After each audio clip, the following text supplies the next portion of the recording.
Hello বন্ধুরা, আজকে আমি মাছের ঝোল বানাচ্ছি। মাছের ঝোল বানাবো না, মাছের কালিয়া বানাবো, মাছের কারি।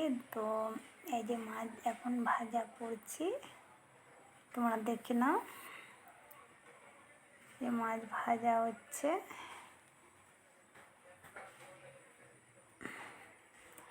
ভাজা হয়ে গেছে।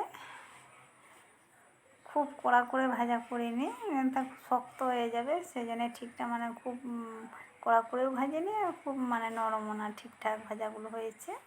তোমরা দেখে না, মাছগুলো পড়ে যাচ্ছে। আসলে এক হাতে ক্যামেরা ধরেছি তো, আর এক হাতে তুলছি, সেই জন্য এরম হচ্ছে, তুলতে পারছি না। সেই জন্য স্লিপ খাচ্ছে মাছগুলো। কড়াইটা যদি ধরে রাখতাম এক হাত দিয়ে সাঁড়াশি দিয়ে, তাহলে হতো না।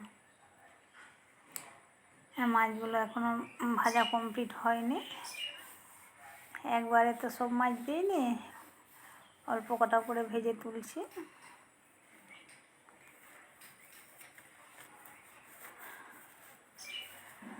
ভাজা হয়ে গেছে সব মাছগুলো।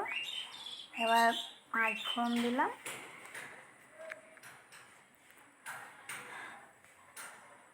এবার পেঁয়াজ কুচি দিলাম। এবার পেঁয়াজ কুচি দিয়ে একটু নাড়াচাড়া করতে হবে, পেঁয়াজটা যাতে নরম হয়ে যায় আর কালারটাও চলে আসে। একটু পেঁয়াজটা ভাজা ভাজা হয়ে গেলে একটু কালারটাও হয়ে যাবে, ব্রাউন বাদামি বাদামি কালার। এই যে তোমরা দেখে নাও। এবার আদা বাটা দিয়ে দিলাম।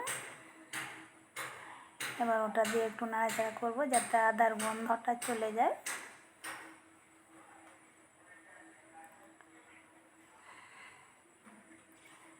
এবার আদার গন্ধটা চলে গেলে আবার টমেটো কুচি দিয়ে দেবো।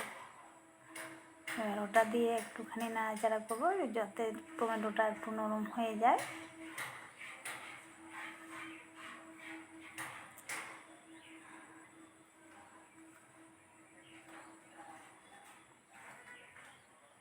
দেখে না, এই যে অনেকটা নরম হয়ে গেছে। এবার ভাজা ভাজা হয়ে গেছে সব কিছু। এবার সব মশলাগুলো একসাথে জলে গুলে রেখেছিলাম, হলুদ গুঁড়ো, জিরে গুঁড়ো, ধনে গুঁড়ো, ওগুলো সব একসাথে জলে গুলিয়ে রেখেছিলাম, আর ওগুলো দিয়ে দিলাম। এবার ওটা দিয়ে একটু কষিয়ে নেব। দেখো তোমরা, কষানো হয়ে গেছে।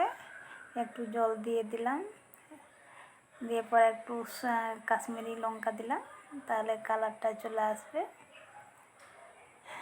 যেহেতু আমরা শুকনো গুঁড়ো লঙ্কা খাই না, খুব কম খাই, সেই জন্য আমি কাশ্মীরি লঙ্কাটা দিলাম। দেবো অল্প বা স্বাদ মতো লবণ দিলাম, দিয়ে কষানো হয়ে গেছে। এবার জল দিয়ে দিলাম, ঝোল। এবার দুটো কাঁচা লঙ্কা দিয়ে দিলাম। এবার ঝোলটা ফুটে উঠেছে, এবার ভাজা মাছগুলো দিয়ে দেবো।